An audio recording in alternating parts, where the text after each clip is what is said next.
mikrofoni juba imelik rääkida. Et esineb teile siis semiootiliste monaadide ansambel Representamen ja millest tõukub meie ühine etteaste on siis püüd demonstreerida semiootika õpetamist semiootiliste meetodite abil. Et kogu aeg teatavasti pedagoogika muudkui areneb ja läheb edasi ja dünaamilisemaks ja teistsugusemaks ja noored tulevad järjest uued ja igasugused uued meetodid ja viisid. Ja me panimegi siis pead kokku ja üritaksime sellise väikese sisutiheda etteastaga siis demonstreerida semiootika õpetamist semiootilisel viisil.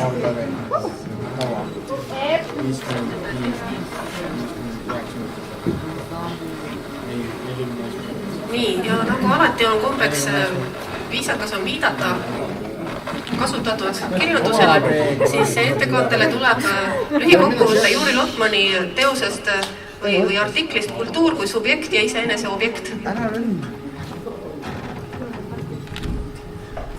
Nii, vaatame, kas õnnestub.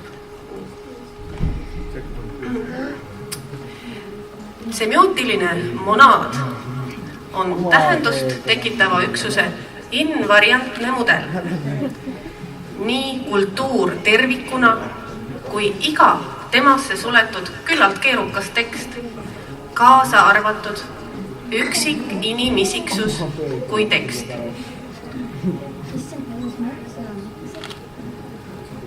Loen veel kord. Semiootiline monaad on tähendust tekitava üksuse invariantne mudel. Nii kultuur tervikuna kui iga temasse suletud küllalt keerukas tekst, kaasa arvatud üksik inimisiksus kui tekst. Semiootilist monaadi iseloomustavad tunnused. Esiteks, semiootilise monaadi eksistents ei ole mitte materiaalne, vaid semiootilis-informatiivne. Tekst ei hävi tarbimise käigus. Semiootilise monaadi eksistents ei ole mitte materiaalne, vaid semiootilis-informatiivne.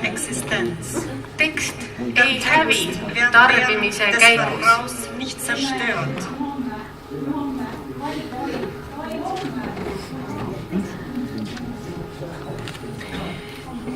Teiseks, semiootilist monaadi iseloomustab võime siseneda ta sisendisse ja iseend transformeerida.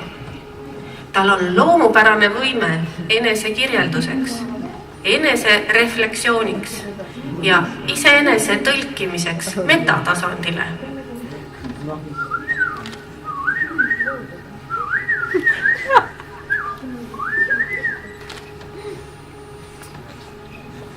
Kolmandaks, semiotilise monaadi vähim võimalik ehitus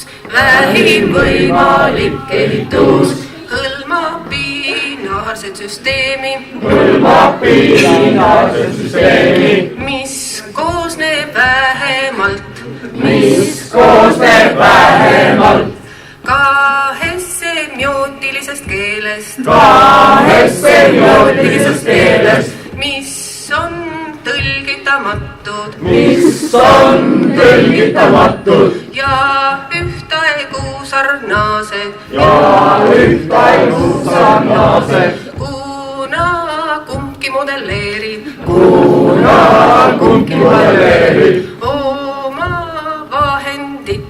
oma vahenditega üht ja sedasama semiootika väelist reaalsust.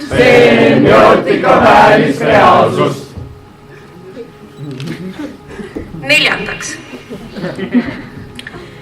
semiootilise monaadi kui semiootilise mehhanismi töötamise vältimatuks tingimuseks on, et teda peab ümbritsema semiosfäär, semiootiline ruum.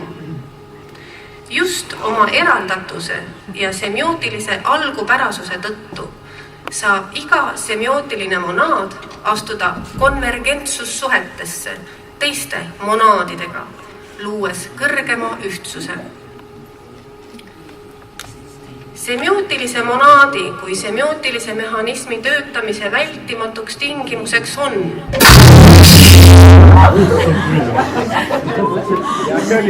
teda peab ümbritsema semiosfäär, semiootiline ruum.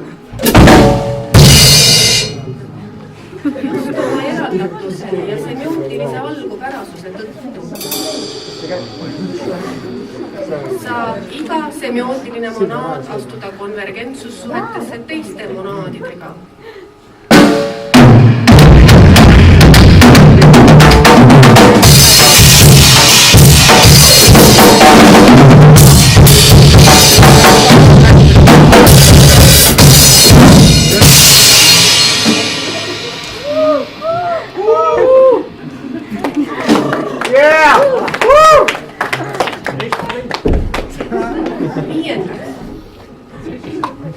Niipea kui kaks monaadi astuvad omavahel ühendusse ja moodustavad ühtse semiootilise mehhanismi, lähevad nad kohe vastastikuse neutraalsuse seisundist üle teineteise täiendavuse, struktuurse antonüümia seisundisse ning hakkavad süvendama omaenese eripära ja vastastikust kontrastsust. Kuuendaks. Mida keerukama korraldusega on monaad, seda autonoomsem on ta käitumine. Что это такое? Seda rohkem ennustamatust toob ta kogu süsteemi. Repeat it, please. Niisugusel organismil on määratu informatsiooni mahutavus ja piiramatud võimed iseeneslikuks arenguks. Kordan, mida keerukama korraldusega on monaad, seda autonoomsem on ta käitumine. Jätke ja. Seda rohkem ennustamatust toob ta kogu süsteemi. Niisugusel organismil on määratu informatsiooni mahutavus. Piiramatud võimed iseeneslikuks arenguks. Bravo!